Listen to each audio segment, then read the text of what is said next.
Televu nkwaniriza nnyo ku STV nakulwa Sunday naku z'omwezi ziri 10 omwezi ogusooka omwaka gwa 2021. Wewa wamanya nze Simon Chris Makanga era nga mbaniriza nnyo ku STV Embuga. Embuga ebeera buli lunaku lwa Sunday ziba saa 8 mpaka saawa ziba 10 naye twetunda okutandikamu a bit late. Mu luzungu bagamba better late than never. Era nga nkwaniriza yonna gy'osinzira okuba ng'otwegaseeko gwe to join us live on Facebook. Thank you so much for doing that. Naawe atulabire ewaka weebale nnyo webaddala kubeerako. Programu eno Embuga mu Luganda kitegeeza nti embuga emala ensonga era tubeera n'omukukunafu Joseph Tamale Mirundi mutabani wa Mole n'amatovu ne Mirundi Yowana wasibye tono mzee nze mba n'ebizo n'olunaku olw'essanyu kimu kigenda bulungi siba na bizibu wow. What you call problems are challenges.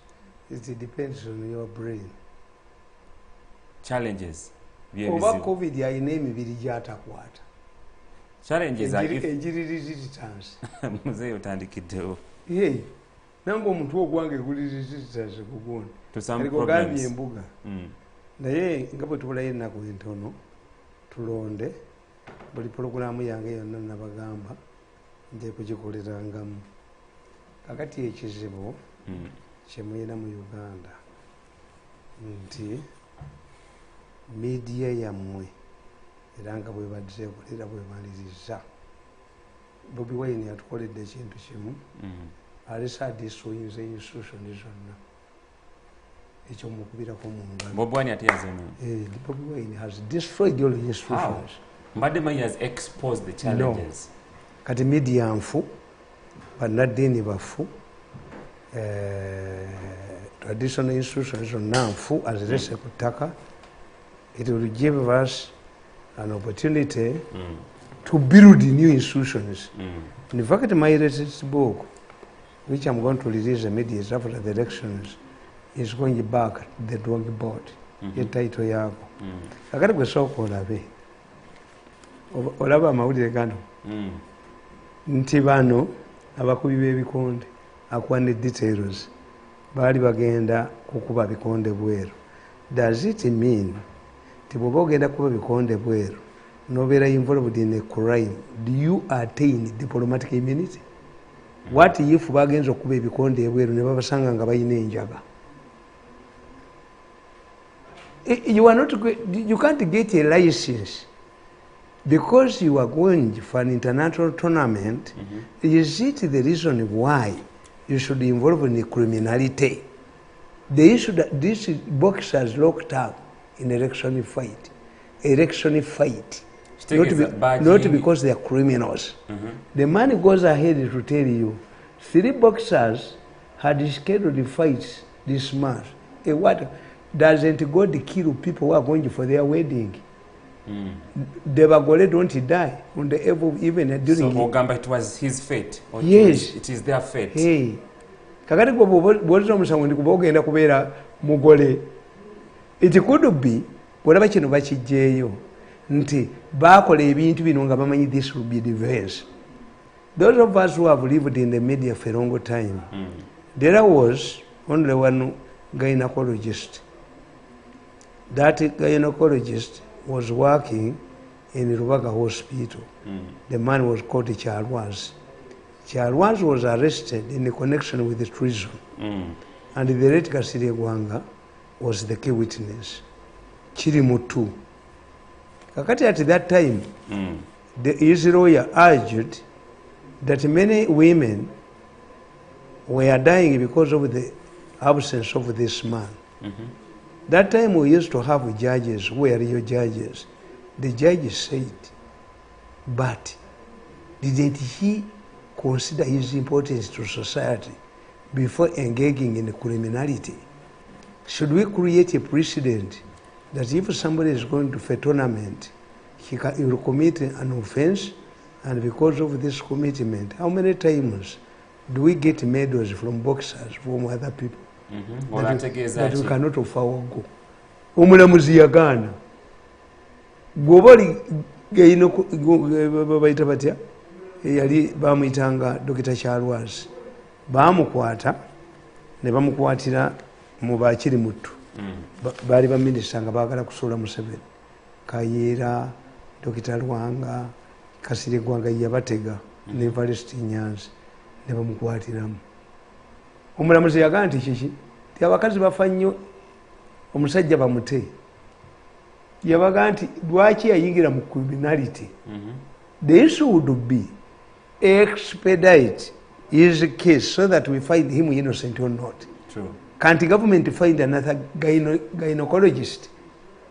Bw'osoma akatabo kange katabo kyako bakayita killing a medical doctor to save a cobra. Killing a medical doctor to save a cobra. Era singa oyo omwana agenda mu motoka n'akanoonyaamu kaliko ekifaananyi kya byandaala. Is it one of these ones? Kaliko ekifaananyi kya byandaala. Nabagamba ti once upon a time there was one cobra in the whole city of Rome. As the celebrities conducted themselves, the man was indisciplined. He used to snatch people's spouses and fight in the bars. And in the process, in one of the blows, he killed a person, was arraigned before court. Kati omulamuzi yali amaze kusalawo n'abuuza omusajja, do you have anything to tell the court in mitigation? Musajja aba tannayogera kubula. Musajja n'awanika omukono mu court. My lord, I have something to tell the court. Proceed. But this is the only cobra in town.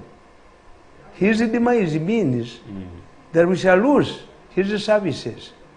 Kubanga bw'ogenda mu Roma, oluguudo lwa Roma be basooka okukola enguudo. Kakati bw'oba toyina ngatto mu winter tosobola kutambula. Ate mu musana era tosobola kutambula nga toyina ngatto. Ate lwaki? This is what made the cobra very important. Kakati omusajja n'agamba omulamuzi n'amugamba nti but the Roman justice is clear. Whoever kills a person must be killed to satisfy the spirit of the dead. Omusajja n'adda waggulu n'agamba nti yes, that's your explanation. But the Roman justice does not say that the person who killed must be killed. It says a person must die. In this case, we can save the cobra and kill an innocent man. Wulira ate mwe kye kibakola obubi bwe ŋŋenda onkola ki bino bye tulimu bijja kakati nkugambe nti omulamuzi kyava agamba katuteyane nti doctors are very many, grab one innocent doctor mumutte. Why?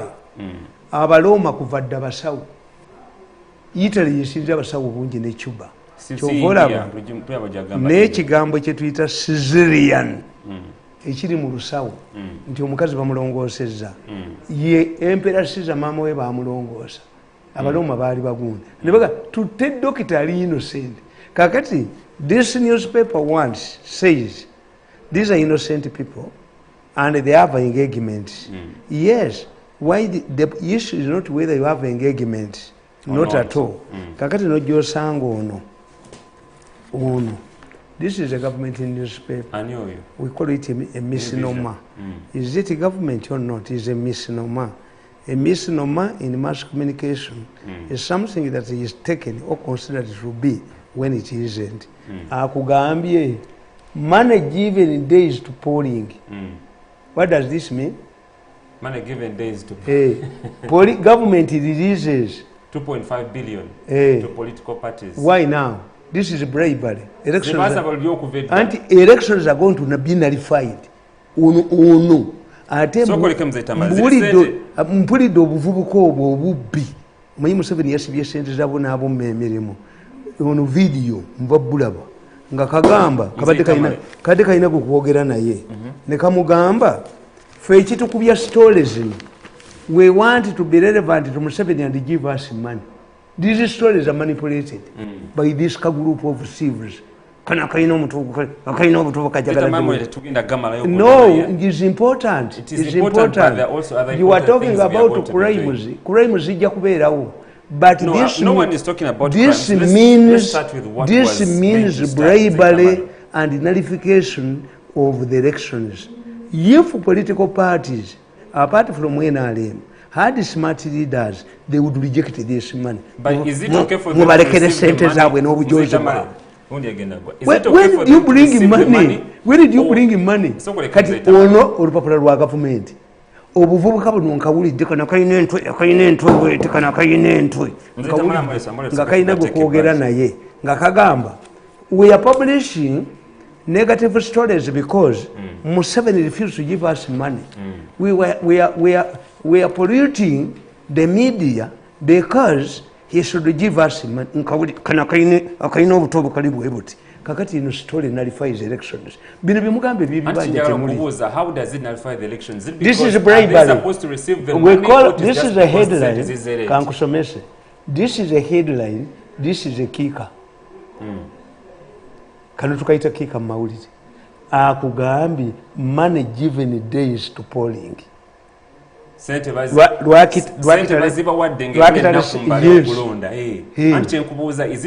okay for them to receive the money? Omulenzi ono n'asigala ng'era enkyakomawo mu mawulire era n'akomyawo obugaalubindi bwe oyo kayija abayamba ki kayija what's the role of kayija in new vision oyo dota wammwe is it okay for the political parties to receive money or lwakuba sente ante nkugambye nti when you go to nullification, when did you give money? Days before. Chenabagamba. You cannot arrest Bobby Wine's alleged conduits for money when a newspaper, like a Monitor, reveals in its headline that the government has released 35 billion. It means money is needed in the election. Why do you block Bobby Wine when you have also released the money? Ateka nebono kolotia olwokubagana amawulire nga sigaabwe baagawamba dda alina gwe yawa ssente mbw amukolera amawulire nalowooza mbw nze ajja kumpamba nfuuke embwayi I cannot give you a staff ate nkubuulidde ne bwe baterikoodinze obaka gundi bajja gamba omwana ka digesting I'm running out of time. I can do without recording. Yes. But what I want to explain that all of these cases of land you want me to discuss are not important as nullification of election. This is a government newspaper. Katandikira wenyini. Yabule naku satu Uganda evinke salamu kugenda mkulondo kwa bili abili mkulondo. Bolete byobusiru jagenda. Soko umule. Byabusiru. Soko leke. This is important. I'm introducing you. Tunuli omusajja, tunuli rondo. Soko ulirize mzee. Tunuli ya Bokedde. Look what Bokedde. Bokedde ataba de. Bokedde. Mulaba Bokedde kyaliko. Minister, I know one. Lwaki abenaalimu tebalumba kasajja kano nga kafuluma olaba akasajja kano bwe kawandiise akasajja kano kalaba bwe kawandiise neba Jose Museveni laba kakugambye Kibuule Nantaba Mayanja Ssenyonga akalulu kabatuuyanya kakati bw'onoonya bano bonna balina linkage ne gavumenti wabula yo nnambooze bano bo batuufu nnyo. Why is the problem? Tetuyiza kukkiriza busiru tetusobola kukkiriza busiru nga buno ne busaana mu nsi tetuyinza kukkiriza busiru bw'abasajja bano nagano nyinza okukayuza yes but let me tell you you're a writer, you have a couple of your books. amawulire wagasomera you see let me educate you that's not news. One of the reasons of a newspaper or a media, but you must accept what you did. One of the roles of a media is disseminating information. In mass communication, information means facts. The moment a newspaper, that's why we have with what you write. Mainstream newspaper. There are people who don't agree with what you write. But do they treat your content like that? No, do they treat your content like that? Mainstream newspapers and gutter. These are gutter. This is the gutter newspaper. This is gutter. Between a broadsheet and a tabloid. Red paper you can accept. A broadsheet and a tabloid. Between mainstream media and the gutter. Gutter. The way you term them. It should not be allowed to saturate because information in mass communication means the facts. These are not the facts. This is manipulation. This is a gutter newspaper. The way you define it, there are people who define your books as propaganda, but they don't treat your content like that. Tetuyinza kuddira busiru ne busatulatinga nga ffe abamanyi nti akasajja nga kano akagenda okutuddiza mu elekisoni enkya ne kakeera n'engalabi yaako ne kayingira. Kayija abayamba ki? I saw the president praising Kayija. Where is Kayija here? Kayija abayamba ki? What's the role of Kayija here? Tetuli ku page em njala tukwatagane tutandike program. Fine. Kijja otandika nakyo kiri bwe kiti oli mwami muzadde olina abaana bo trainings bwe kitwa ku baana you're very passionate. Waliwo n'omu awagira people power oba NUP. I have freedom in my family. Wamugaana okwengaginga into campaigns. Into violence. Yes. Kindesezza kino mu weekend yenye gye tugenda okumaliza olunaku olwaleero. Bob Wine yakutte abaana be n'abatwala mu United States. You don't know what he's doing. Ekyo kikola amawulire mpaka we twogerera. And you don't know what he's doing. Nga gwe omuzadde njagala kwebuuzaako. What do you make of that? You don't know what he's doing. Let me tell you. Look what Bobby Wine is. Look what Bobby Wine, the way he was being treated by security forces before Afendem was took over special forces. Is it a worse situation or is it a different situation? When would he take his children away? Under this situation or the previous situation when bullets were flying over his head? That's very important for intelligent people. When Mohozi took over special forces and Mirundi was sacked or transferred somewhere else, the security situation surrounding Bobby Wine improved. And I was happy. Why? Because in the media, intentionally, with the influence of somebody, was creating an impression that the battle was between Mohozi and Bobby Wine. So whoever assassinated Bobby Wine, the responsibility would be taken or backlash on Mohozi. Kakati when Mohozi took over, he said, okay, even previous, I said, it is incumbent upon the government to provide the security for Bobby Wine. Why? There is a third force which does not want elections to go as they are. A third force can kill Bobby Wine, and I gave you examples. If somebody brings my book about Bobby Wine, the recent one, I gave you examples.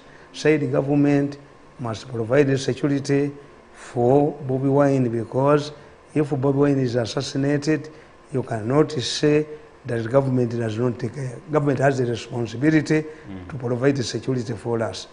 Bobby Wine was humiliated at the premises of the Electoral Commission. Did he withdraw? Immediately after nomination. Did he withdraw? Upon.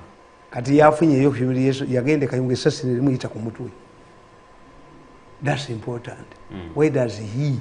Because every decision is purposeful. I'm only speculating. That's very important.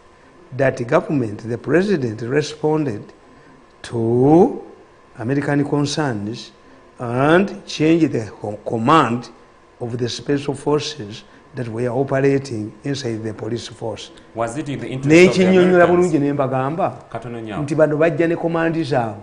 That's why abazungu tebapininga kwa Ochola. They knew that the police had two independent units ey'amagye gyataduumira neya poliisi. So Abamerika bwe bapolicializinga tebakwata ku poliisi. There was only one policeman, simanyi bamuyitaani, oyo gwe bajja okuyoola nga n'abaana be baleme kuddayo omulabako. Ye yajjanga y'ekitwe ekye. Kakati kugamba nti since then security around Bobi Wine. Bobi Wine had even a privilege okumuleetera mu helicopter okumujja e Kalangala. Had he gone with an helicopter? Kakati the situation improving under Muhoozi or is worsening? That's up to the people to decide. I have also credible information that the American government has documented close relatives of people in the government to be deported from Canada and the United States. When you see Bobi Wine running away, he is facilitating this deportation. Yes. Yeah, you know. How are they connected? Hey. Andi kakati mubona kakati kyogamba nti bano abaabano abali ebweru tebasobola kuhaminga badduka wano. Okimanyi kati buli adduka afuna poteka asylum. If Bobi Wine can take his children, it means anybody who can go to the American embassy and the European ask for an and get immediately you get a visa. But if you are sending away people, you are creating a very difficult situation for your opponents. Will it be wrong for the Americans and the Canadians to round up your people and send them here? Tamale, was it understandable okutwala abaana bo kubajja wano okubatwala mu America? Your decision here. Nabono gwekweka budduse akone nakati bwina meeting in the cell bukankana busula kisugu bwe buvaayo kati busula ntebe bwagala kudduka ate mudduka kite wali nyenyeja kuva ntebe bajja buyolera wano bulenzi mwe bajja bakwatira wano. Everybody is panicking except some of us. Why do I panic? Is there a reason to panic? Me I know. And me I know. Bukede is stressing. Ekiri mu kibuga. Abakambo bayise mu kibuga. Ugandans can only resort to violence in the 3 cases only. If there is a foreign hand. Ngamu nkaga mu ebiri, nkaga mu nkaga, Britain wanted by all means to defeat Benny Chiwanuka. Then you can have 2 state-inspired violence. This is why during the UPC government, the people who were committing atrocities were UPCs with party activists and supporters. Why? They did it with impunity. Backward. In 1962 to 66, abakabaka ikabatemanga ebitoke nga balayira kabaka. They knew impunity. Kakati Museveni bwe yajja mu Buyinza, the first message to be sent to the population. Do you know that Zizinga was arrested? When was that? Zizinga was arrested because his guards beat up a thief. Zizinga was arraigned before court and she was acquitted. At that time, we have 4 prominent women.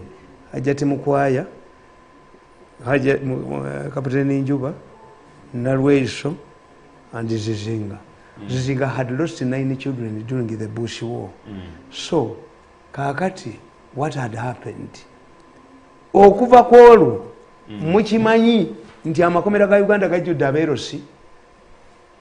The Euroseas cannot commit offenses without anti babasiba babba ebibanja ne bakola ki. Museveni sent a warning.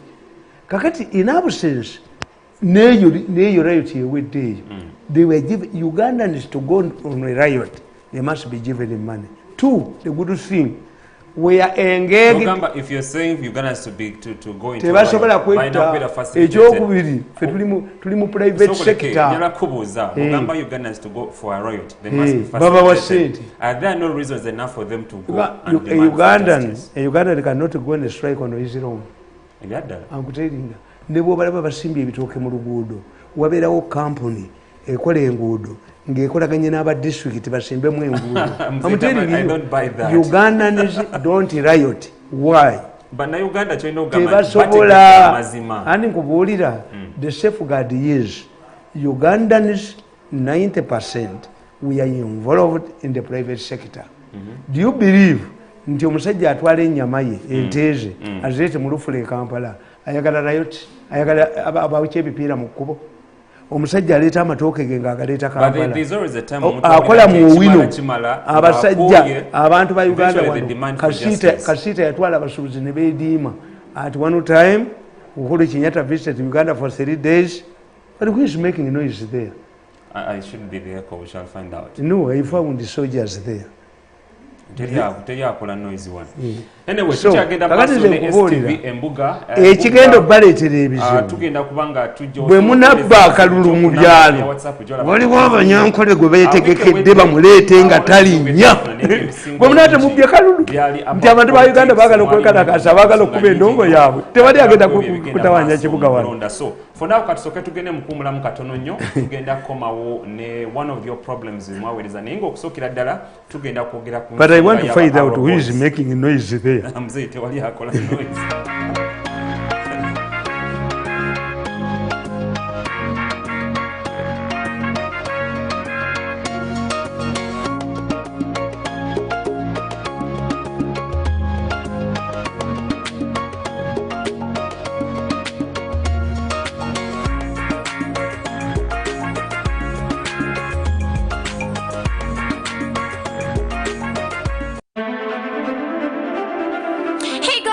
Watching STV, select for fun. Get ready to vote.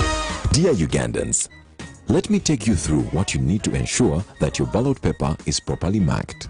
On arrival at the polling station on polling day, wash your hands, wear your face masks, and observe social distance to limit the spread of COVID-19. Ensure that your hands are dry before you receive a ballot paper from the polling official. Mark your candidate using the authorized mark of choice. Use either a tick or a thumbprint. Place the authorized mark of your choice in the corresponding space for your candidate using a pen or a stamp pad provided by the Electoral Commission. Ensure that your tick or thumbprint does not cross to the other candidate's space. If that happens, the vote is invalid and therefore will not be counted for your candidate. Do not use any other mark other than the tick or the thumbprint to vote for your candidate. If you do so, your vote will be invalid. This message is from the Electoral Commission. Hey guys, you're watching STV, select for fun.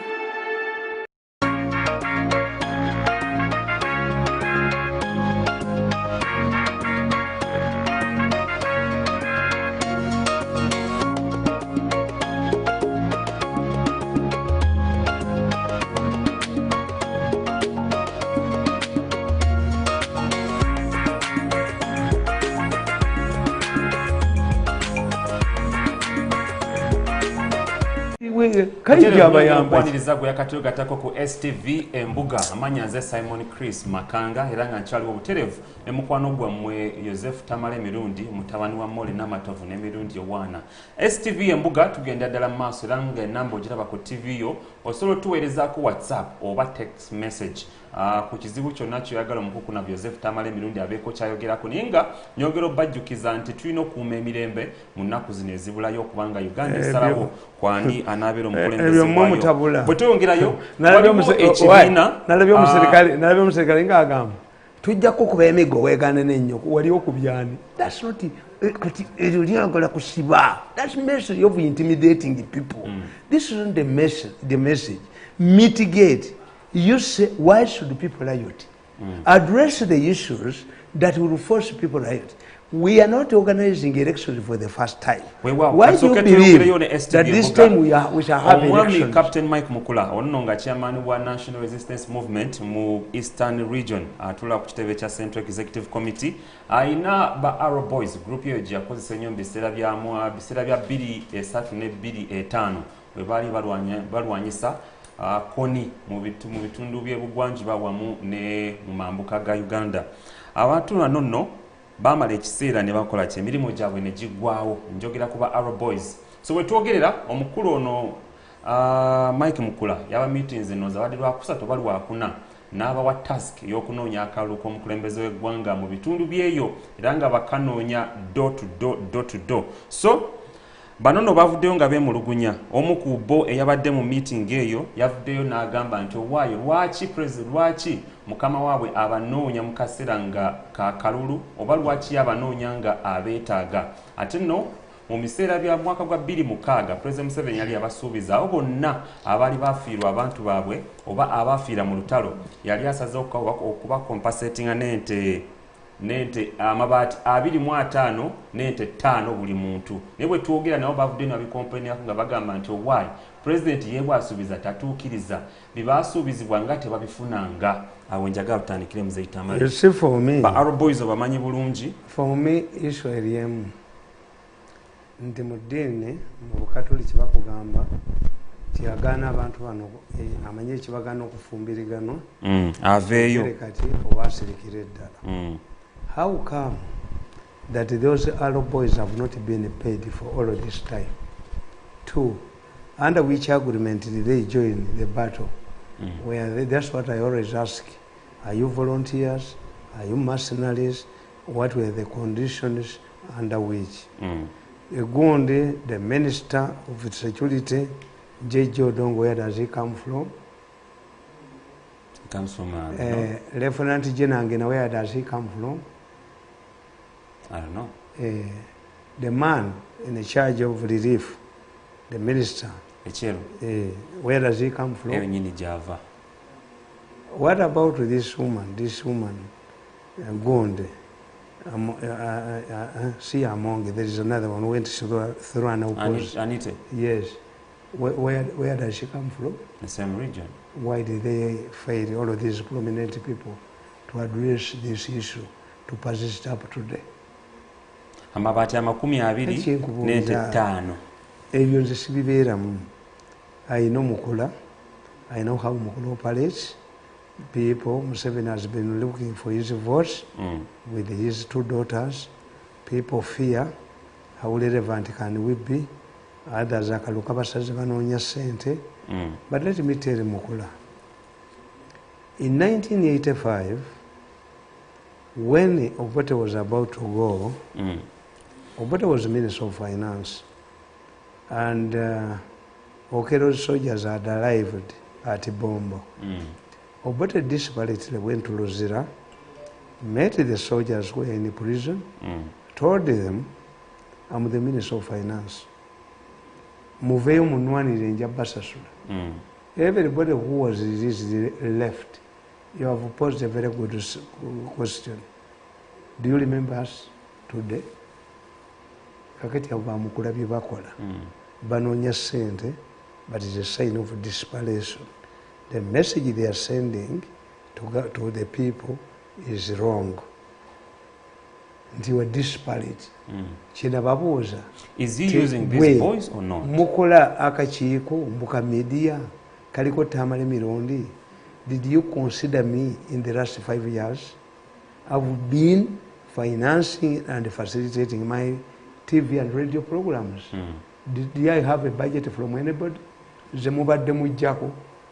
A drunkard ate omuyita kati mukole mwenna. Then you were more drunkard. Naye abeera mutamiivu. Abantu abo tebalina bwongo mu mutwe. They don't understand human behavior. Nti the Baganda have a very good proverb. Babikulya balungi mirimo. Babikulya balungi mirimo. Are we good at working, but when the meal comes, then we are bad people? You're not welcome to the dinner. Aba basajja bayita basirwabo. Kakati Mukula ayagala kweteka yagamba mbu Mukula aguze TV simanyi bayitani y'abalokole. Ng'era anoonya ebirango bigende koliko di TV. Nawulidde mbu ddiiri yaganye. Nedda. Bamaze ne baawukana. Yali anoonya ssente na buno obuvubuka mbu Museveni abawe ssente. Mukula is desperate. I'm telling you, Mukula is a desperate man. Names it, and when you are NRM for some time. When you are desperate, and I want to ask you this question. You make a lot of mistakes. Is there anyone who is passionate about NRM? Apparently. I doubt. Nyinza kujjamu balumumba abo. Mumba akubiddwa n'akola ki? Kati oyo Mukula azannya Petro Gundi masturbation. And you end up destroying everything. Are they patriotic or patronage? Is it a big deal for Mukula to buy a TV station? Naye baali bamanyi mbwe ssente zigenda kuyita ku birango.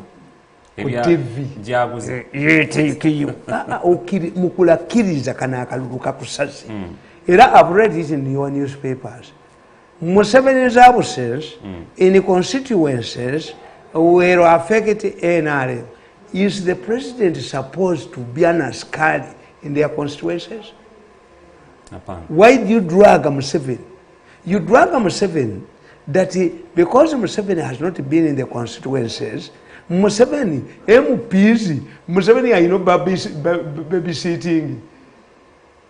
MPs wheelbarrows that must be pushed by Museveni.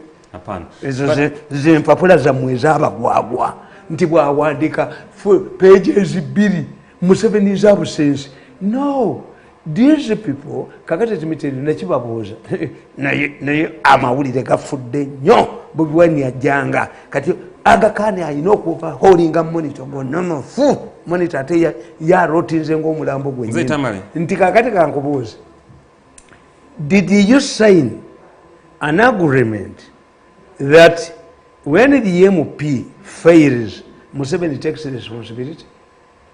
Is there an agreement? The party takes Can we stand a party takes responsibility? Why didn't you? If the party takes responsibility, the party has the structure, has the secretariat, has low down layers. Did you in your, if it was that Museveni must work, must force these people to work, yes, did you raise this issue? Museveni is a mobile president. He moves everywhere. That's why his expenditure, state house expenditure, is high. Who raised these issues in Museveni's tours that your MP is not working?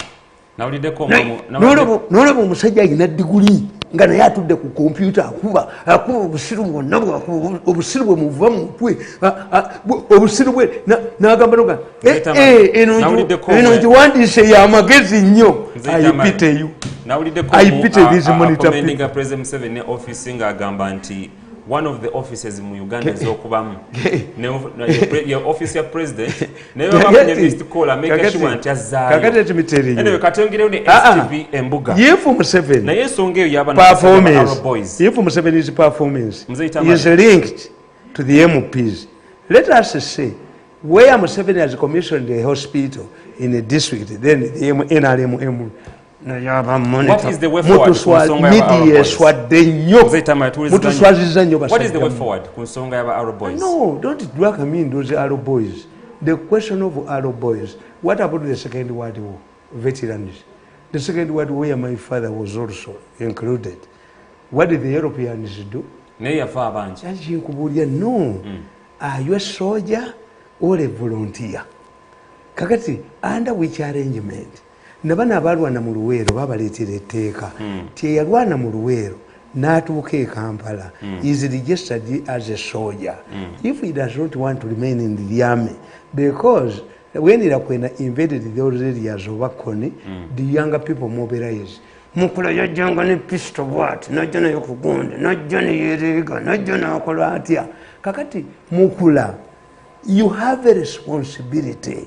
You were a minister, you were vice chairman of NRM in your area. If you fail to use your influence to help these Arrow boys, why don't you like an empty envelope? These were younger people, the Arrow boys, can come in on their own. But if you say that you are mobilizing ex-servicemen to come and look for votes, when they were mobilized to kill an enemy, are you saying that the NRM in your area is vice chairman? Is so disparate? naye muyine emitwe singa bamukulabo tebaasoma baali badde bawumba mmindi yo people muyine emitwe people some abusive at all. Desperation. You don't need to be desperate.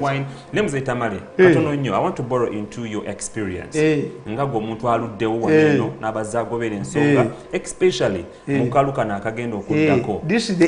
What is your observation? This is the easiest election. How do you call it easiest? But yes, I'm telling you, is the easiest election. Why? the opposition, we don't have any opposition candidate. But at least you said you have one. Anti who? Bobby Wine. So opposition. Anti wagamba yaddukayo kati yaliwo nga ye guvernment mu opposition gye twakafuna yaliwo. President we yasibye account z'abantu. Ogenda obuuze ya Bobby Wine yagisibye. Kiri mbuze Bobby Wine ez'amaganda be yazisibye.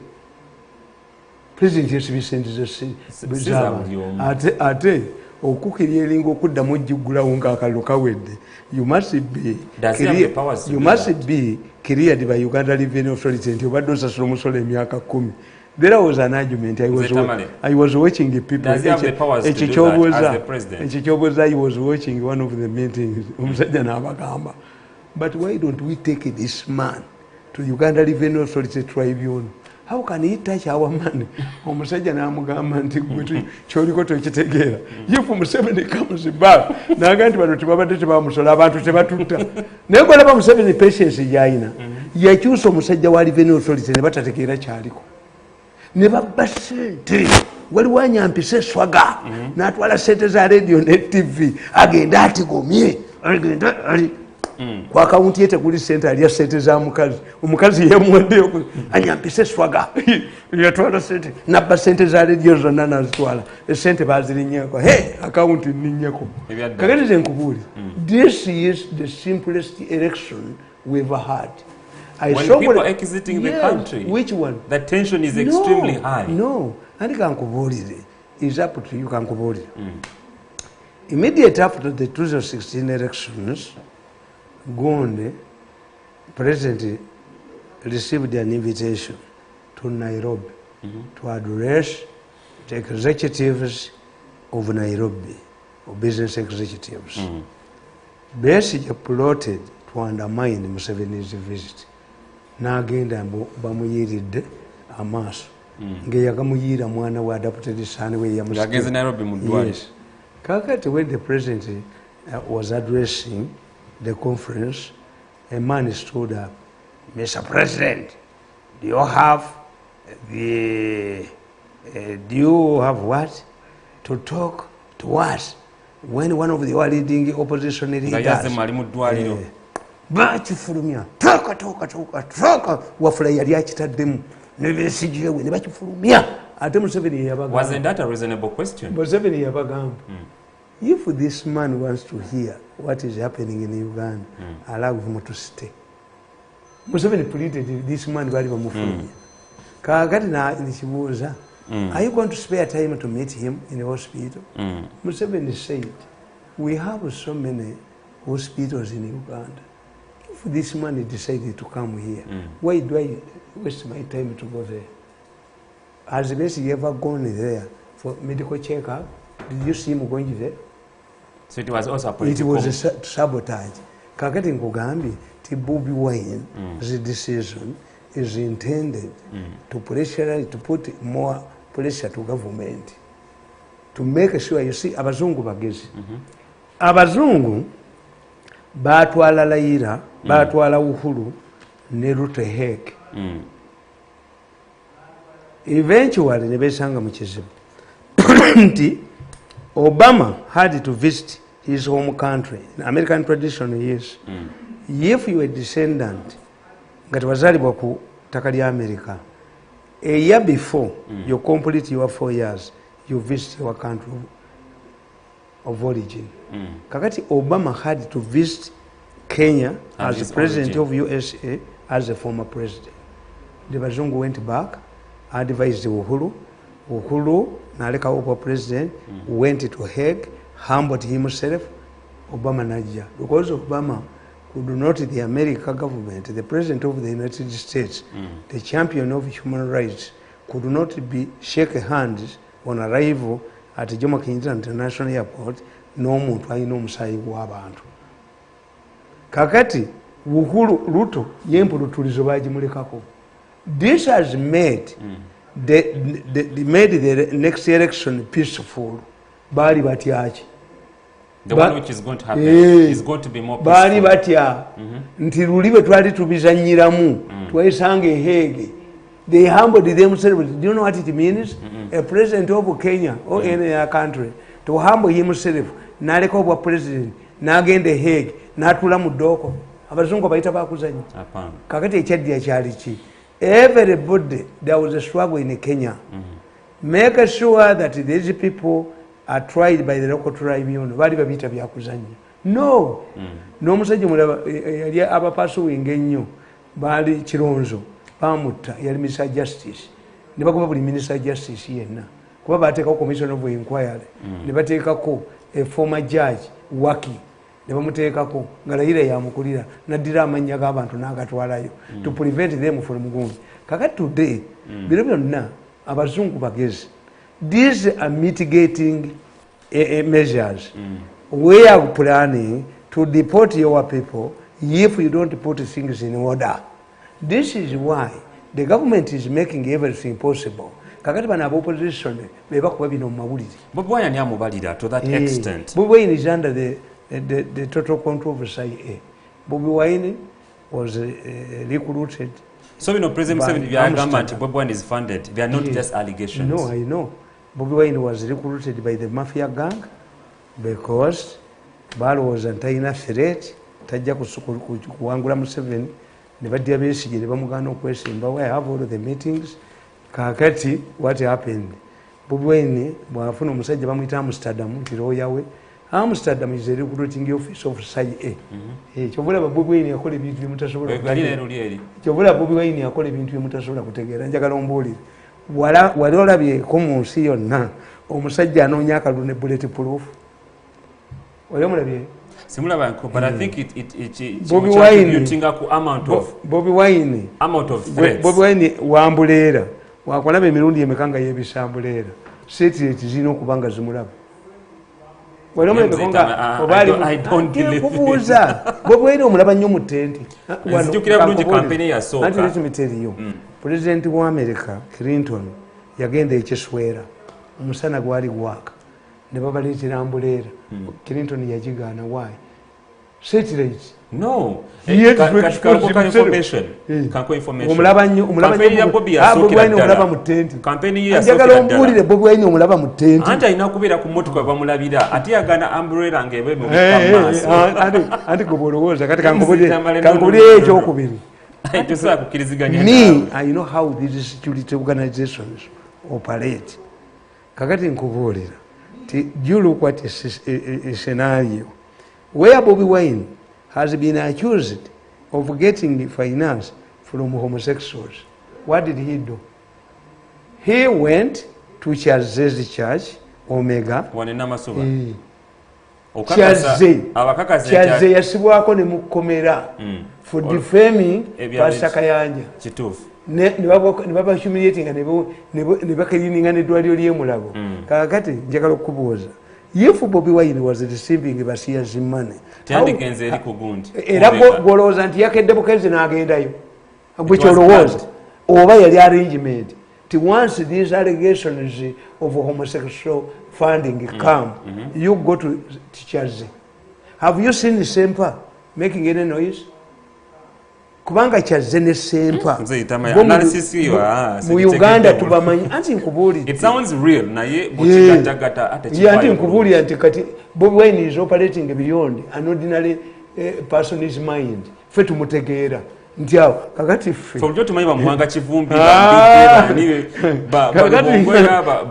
nganze omusajja director wa MISO an intelligence organization ntegeera bannange bye bakola. Okimanyi ti bw'oba oli mu mmotoka nga naawe omanyi okuvuga emmotoka bwe basiba naawe osiba. Kati nze kinyanguyira mangu okutegeera how do intelligence organizations conduct themselves. You tell me the difference between omwana eyasuula Bashir, a female student nga yebikisa n'okwebika n'asuula n'entrenchiti system ya Bashir. So they use the unexpected one. Yes. So Mzee Tamale njagala kwebuuzaako CIA uses people you least expect. Let me ask you about this blogger. Waliwo blogger enaku zino abantu ayogebwako ennyo lumbuye. Who is he? Those ones, and if you run away, I doubt your information. Have you ever seen Mirundi running away? But if you run away, who will trust you? why don't you state the facts in your country? Mzee Tamale. Lumbu yali luddawa. Ali Turkey. Why do you run away from Turkey? Ate bajjamu komyawo wano. Where does he give the bajjamu facts? komyawo n'engalabi ye. Where does he give the things he talks about? Tebwa bifu. Why do you run away? Have you ever seen Mirundi running away? I'm here because I have the facts with this. I have audio and video. Attack me, I expose you more. Whenever Mirundi ngaduka, whenever you civilian yakumiwa military police, nina military police, nina abapolini, nina police. Walabanziruka. And my worry is, Ogambia be full and is not credible information. Why don't you stand but up how here? How come people are consuming that? Yes, why is he in Turkey? Bajja kumya wembwa wano. Aba abazungu abo okutika kunyonyi wanatoyo takimanyi. What about Ochalan? Have you heard about a man called Ochalan? Ochalan yali akulira abakadi ngalwanyisa Turkey. Was arrested at Entebbe airport. Bano basimagola bajja kumuyola lumbu yakomewo wano n'entweye buligenda okukyanga ali makindi abo basiru. Do I have to run away? Me? If you are talking the facts, why do you run away? Museveni does not kill his opponents. Never. Museveni muwandike ko yogere ebiguni. But when you are far away, it means you fear defamation cases against you. Me, nobody can dare to take me to court. Bakugamba sirika ajja kukuba ebirala ebisinga bwawo. But if somebody is away, he is shouting obscenities. There's not obscenities. Others. Why do you have to run away? We wow, tuchagadala maso ne STV Embuga ebizuga mwegezako bita itamu eno messages zirabyadala ku WhatsApp ziika nyingi nnyo enga omukulu Baluku Edward, I'm going to look into your problem. Thinking kiri about era political president Museveni abamu kumwe ebizuga musinga okuweereza mbiraba waneno naye nga ate munnaye balonde nedda. This is a good time. This is a time for choosing your leaders. We shall not continue responding to your problems if you people, you have been given a chance. Bwe musalawo okubawa sente, bwe musalawo babawe sabuni, bwe musalawo babagulire tondo, it means you face the same challenges. Kitufu nnyo bamuwe emitwalo 5 kitegeeza buli mwaka bagutunze ntefe tujja kuddanga wano nti Mirundi nja kudda wano nkole pologulaamu nga nnya nokula bibuuzo byammwe simanyi mugende mukole ki. You have been given a chance to marry a woman who will help you to build your future. If you marry a prostitute, that's up to you, but don't think nti an MP has a deputy. In fact, mukamba bulire emyaka gya Museveni gino 5 kwanza manya girina already. May I know? The reason why Museveni is adhering to the rules of the Electoral Commission is that he fears to nullify his victory. That's the reason. He knows he's going to win. Now that this campaign, entertainment industry, Bobi Wine yalesa agisudde, bannaddiini yalesa abakubye ku ttaka. Gundi political parties zizo bazigula baziwa sente. Ngomanyi Uganda etwali opposition. Kati kitegeeza anti abo gundi kati kitegeeza mawu bwafuna obululu mutwalo gumu ayina obusenkagale bwa DP okuvu. Je kigambo senkagale manyi kitegeeza? Senkagale bwa DP manyi kitegeeza? Senkagale kitegeeza an indisciplined kid who does not respect his parents, and it was only referred to Ben Kiwanuka because of his differences. Mbadde mayingo gundo n'omugenzi wa nemawo takimanyi kitegeeza. Ekigambo senkagale mu Baganda kitegeeza omwana atabwa abakadde b'ekitiibwa. Ebyaddala kakati senkagale wa kati kyava ku kyokudde ate okutegeeza anti it was only referred to the leader of the Democratic Party, Ben Kiwanuka, because he did not respect Mengo ne bamutuma senkagale. Omukukunavu means self-made. Bwokukunala lumonde bwakukunala ayasa kitaka. Self-made. ndi mukukunavu self-made neyasataka kakati senkagale kigambo kyakuvuma is an abusive word. Senkagale wa DP wolole kigambo kyakuvuma bakiyitanga semwogerere ti wolole wa beni wolole gwotuma oyo wolole the Baganda they are very abusive nemo tembitegere wolole because semwogerere was Beni's assistant. The Baganda used to call him Wolole as against Matalisi. Matalisi is a running boy. Semogere was doing exactly the same for Beni Chiwanuka. But because the Baganda wanted to abuse Beni Chiwanuka, even Matalisi changed it to Wolole. Kasobulira Wolole. Chabu kuvuma. Senkagale. Very abusive. And indisciplined kid.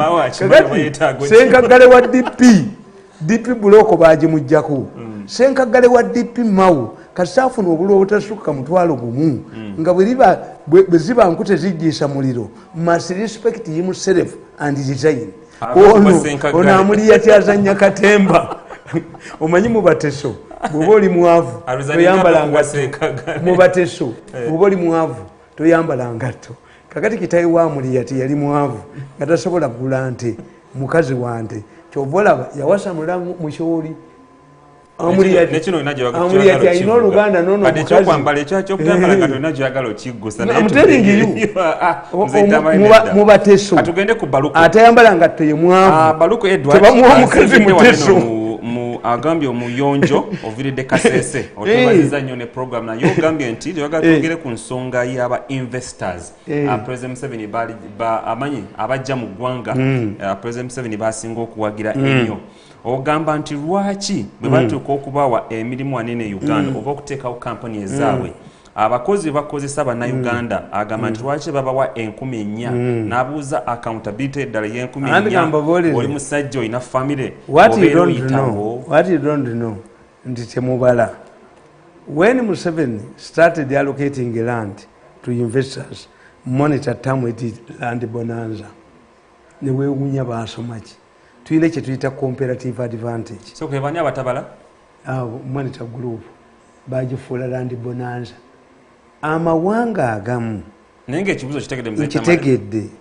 amawanga agamu kati president yalagira 20 industrial parks 20 industrial parks mu mawanga agamu bateekayo amazzi ne bateekayo amasanyalaze ne bakolayo enguudo basobola n'okuzimbayo ebizimbe nga somebody wajja just assembles n'atakwata ku capital ye kaakati bano bago lwakakamba tayebwani katunda ettaka ly'emakerere kati obwo obusajja ne bujja bulwanyisa omukazi yali mu investment authority the woman found out bakuwa ettaka eryo lya bwereere after some time nga tokozeeko bali kujjako omukazi yagenda okizuula ng'ettaka weeriri naye nga tebalikolera kate balitunda in fact kankubuulire president yali amaze n'okusikiwalinga sente mu World Bank nti tulina okufuna flyover eva ejjinja eriyite mu Nammanvu omwo ereme zino mmotoka ezigenda mu industry gundi zireme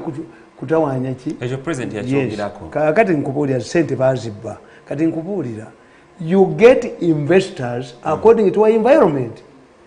That's why you get cheap investors. So what kind of investors do you have? Chinese, Indians? Gendo somechita bachita Singapore story. Kuaniru admits in his book that initially Singapore used to get poor investors, the ones, the high risk investors you are getting now. Omanyi nti empapula za mwezi byezize bikuba balesa omukambwe mukampala tekayina na kiyosike mu wino investors run away.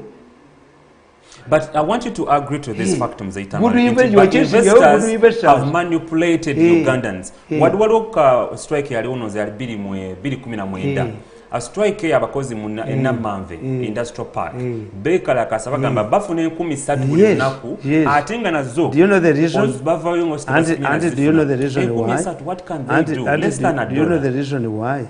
Iowa workers unionized. Mudduka babalanga emirimu nga mudduka kakati bana basajja bakimanyi. Why should I come to Uganda with this confusion?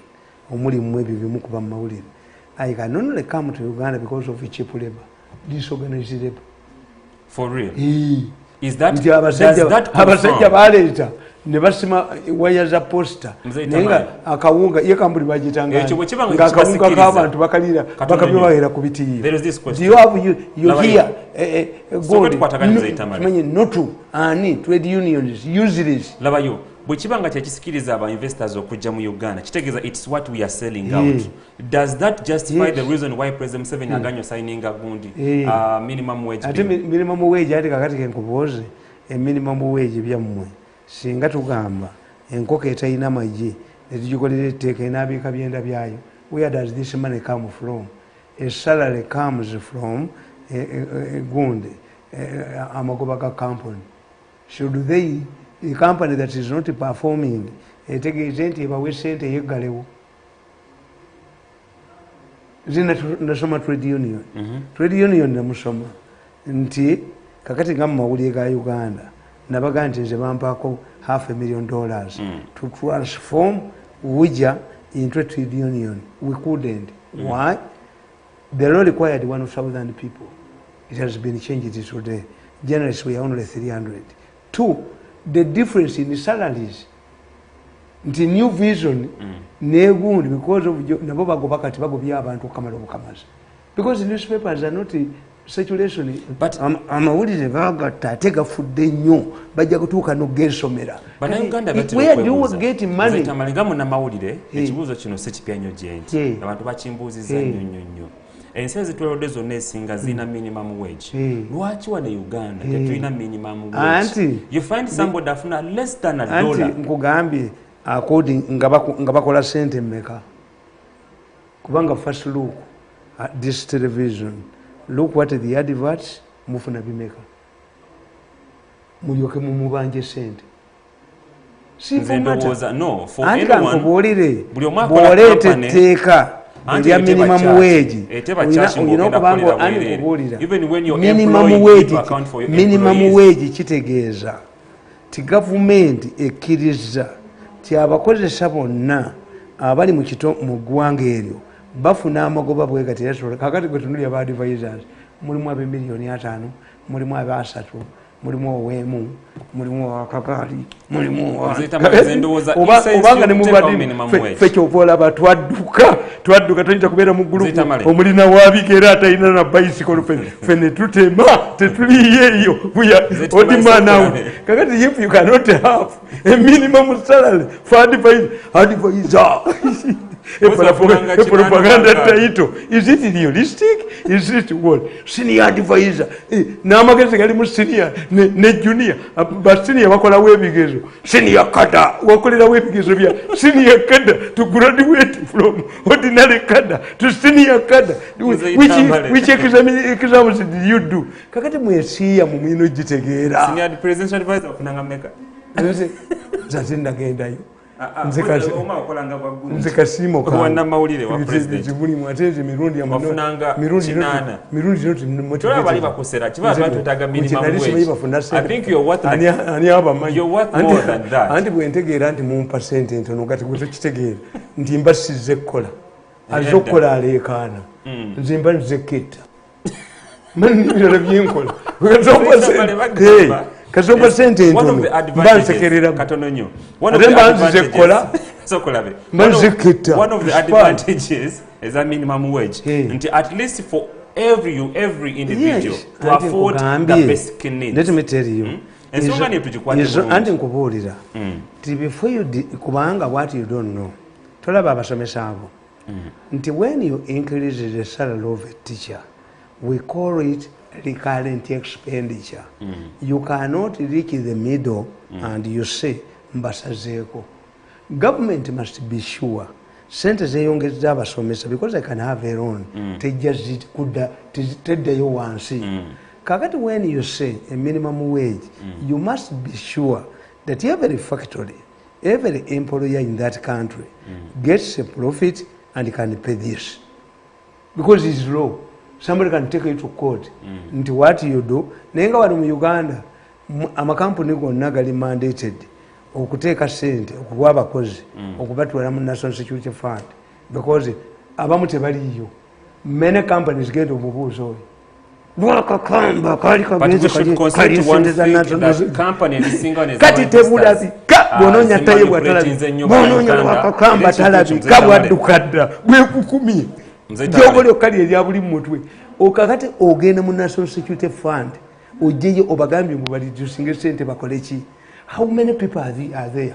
Genda omubuuzo yo akulira national security fund in a country of 40 million people. Let us assume ndoza akakadde mu national security fund wewerayo kakadde akabantu I'm telling you organized companies kakati nova ku ekyo tuyina kye tuyita stock exchange. Stock exchange is where companies float their shares and the people buy. Mu Uganda do we have a vibrant stock exchange? Actually, that's why we have family companies. And those company tero kulanga emigabo noze yawo meme jinakawulirako. Alina security fund yegulamu baga Mirundi waliwo nako ezeya gaba mbuya akakola simanyi gundi mmeka dividend zo zigabira mu mawulire.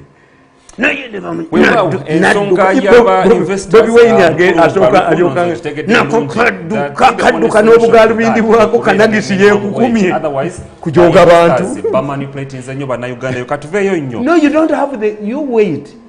What you would do, you want from trade union batugamba the best thing a trade union gives its member is training.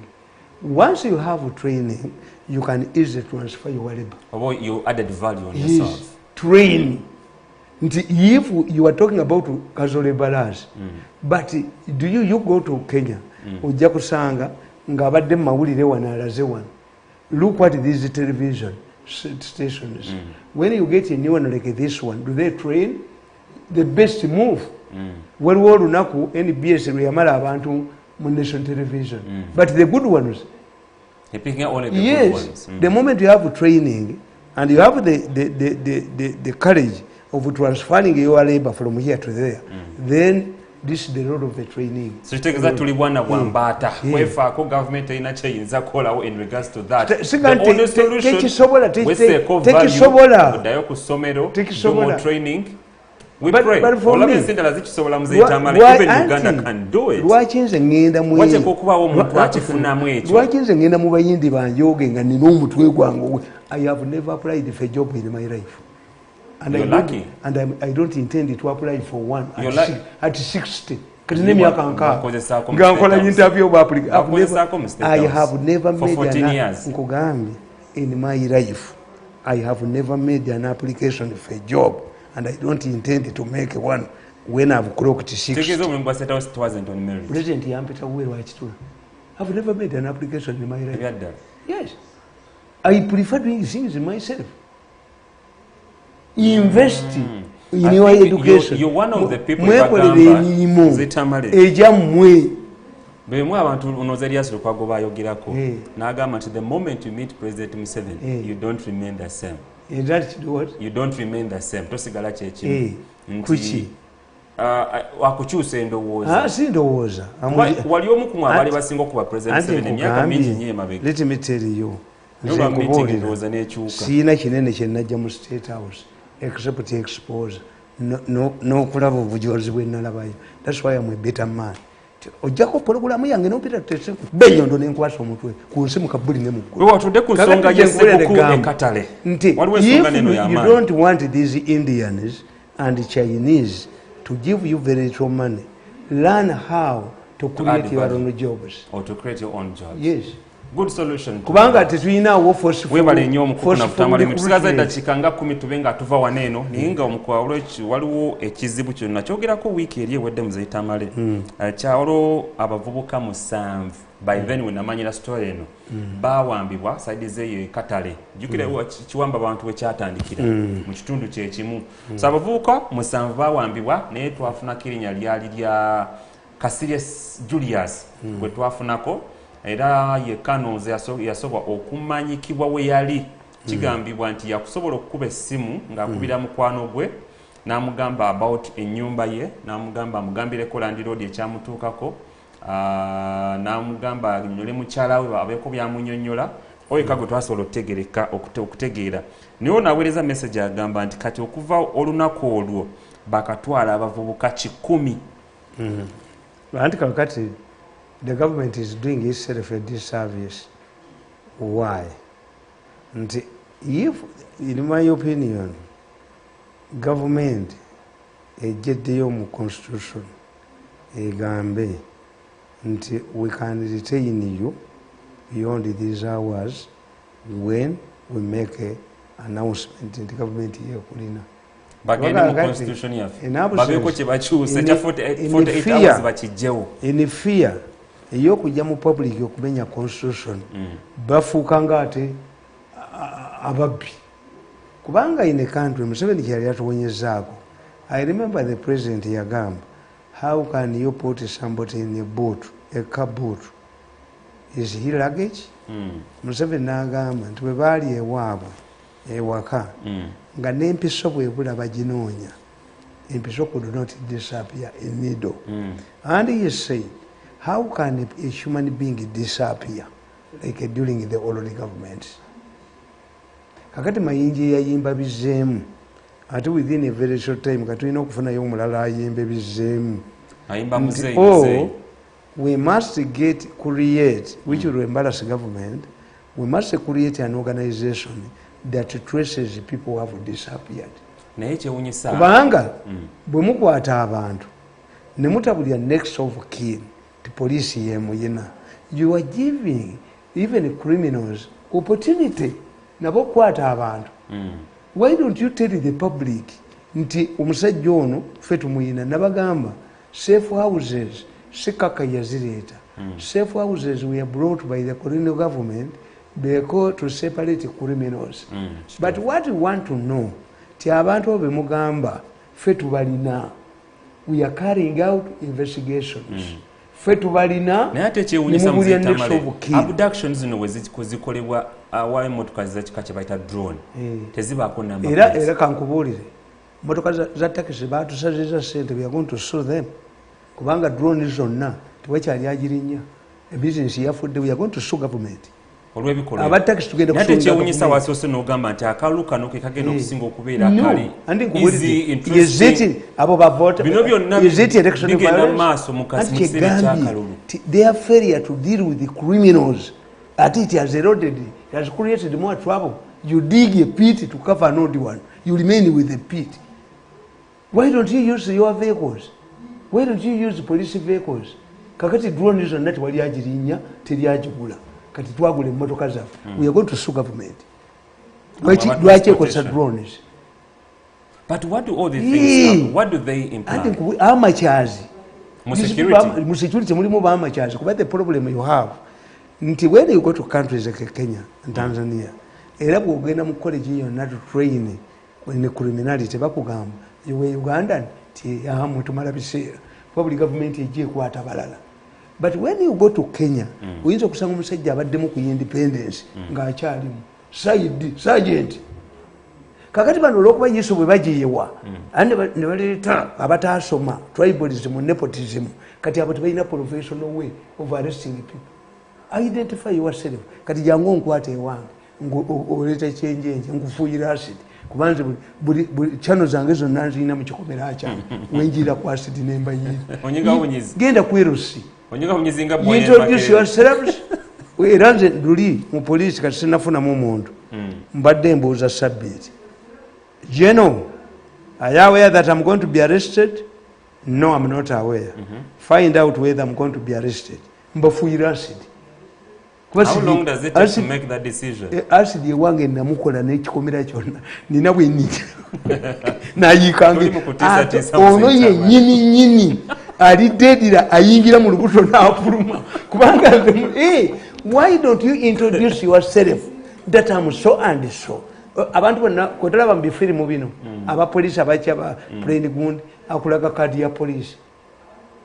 The moment I identify ekifaananyi olowooza kyolasiya jja nakyo naye limala ebikyuka anti nkubuulira nti gavumenti yeeretedde ekizibu nti inabusensi kati oyo yagambye nti bannamawulire abatuwonya ddenja tujja byogerako Museveni's government ekkiriza mu bino nti mujje ku kyalo kwero si mubuulire wa defense mugende wa Mirundi mumukwate tutegeere nti abamukotte bavuddewa police ineteeka okujja nga anti tuzeeyo mu Nammanve during your minister time everybody who was arrested and whose whereabouts could not be known the following day would go to Nammanve to scan Nammanve bushes for a body. Yes. Why don't you tell us nti eno security organization eri best gundi yagikulira abo bewagundi be bamututte lwaki beekuba walaba coincidence yalituuka ku mawo ngali abimu ante bebatuuka walaba eya Bobi Wine ng'agende egundi namayindu wagiraba aba bodyguard abakuma presidential candidate beekuba ne DPC w'ekitundu. Why should they get to that? Anti kyenkubuulira nti that means state collapse. Why? Because balina communication. These are policemen who were given to the presidential candidates. The purpose is nabagamba when the president is abroad bamwa ADC. The purpose of the ADC, he knows the local language eyabali to communicate with nabali. Kakati, what's the purpose of giving these presidential candidates policemen?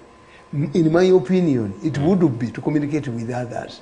Ate si bwe kiri ate kati kitegeeza nti tewali baswaza gavumenti ne bana abapoliisi abalala tali counter terrorism ebyo byonna propaganda bali ludda waabo tebalina kuba na uniform command ki terrorism ali ludda wa self created terrorism Mbuza titles chifutanse of military intelligence chifutanse ebyo titles ebyo propaganda titles suicide masaka abatanzania bagikuba ne duka ate miso Mirundi Internal Security Organization yero achitebera Mirundi kulia mu suicide gundi kati bibyo ndasimanyi chifutanse military intelligence. How many people do you get?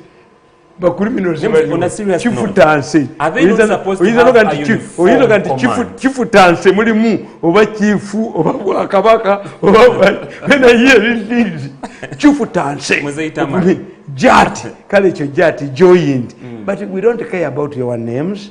That wouldn't be a problem. But when you go to arrest people, identify. Otherwise, we are sliding back into Amini's days when people could disappear. So bagamba never criminals nabo bajja kikozesa. These could be the last kicks of a dying horse. No. Mulimu a government bwekula from political science tukina. When a system stays in power for a long time, obanga in an operation, it develops, we call it inertia. Inertia egaga. Kati it is up to it to clean this inertia. Yes. So by no gena chibaita political molding. Bizemu. Yes. But at times, President Tabera informed the Mauri Chibiramu. All what you are talking about. Anti Mauri Chibirimu. Babikola kulia sente ku bantu sefa kuzali zabakani abakazi kuba ku atakubasiba batunde ebibanja byabo. This is how Kaka killed the sefa houses. They became gundi bargaining centers. But these stories could not appear in newspapers. I single-handedly boza abasajja be bali batutte ku bizinga nga babalimira gundi ebinazi gundi could Museveni accept that there was slavery in Uganda nti somebody babakwatanga mu Kampala younger people ne babateeka mu safe house ne babajjamu ne babayingiramu ne babatwala ku bizinga waliwo ekizinga bakiyita Lwamayuba kakati babajja ku Lwamayuba ne babatwala ku kizinga ekirala bo ne balowooza Usobi in charge of operation kati bo ne balowooza bambi nti basobola okudduka koze ekizinga ku babaleeta was surrounded by crocodiles. 3 people were eaten by crocodiles. Wow. Under Museveni's government. But the moment the president came to know about it, immediately war. Fighting for human rights is perpetual. Fighting for human rights. They don't have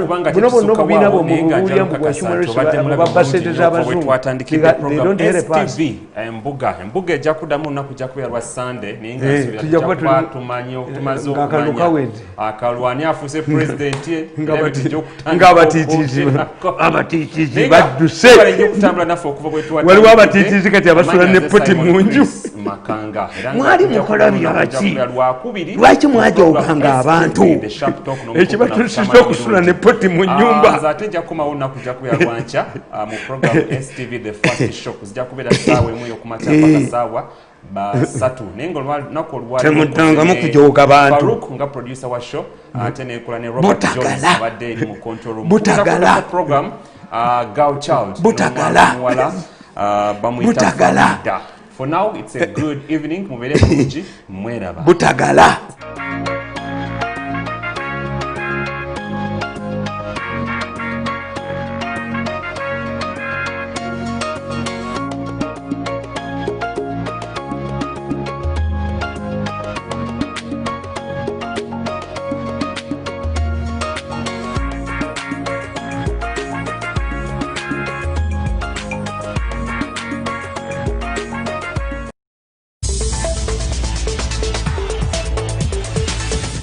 Ebirowoozo by'owulidde mu puroguramu eno si bya STV abakozi baayo oba n'abagiddukanya wabula bya muntu ssekinnoomu.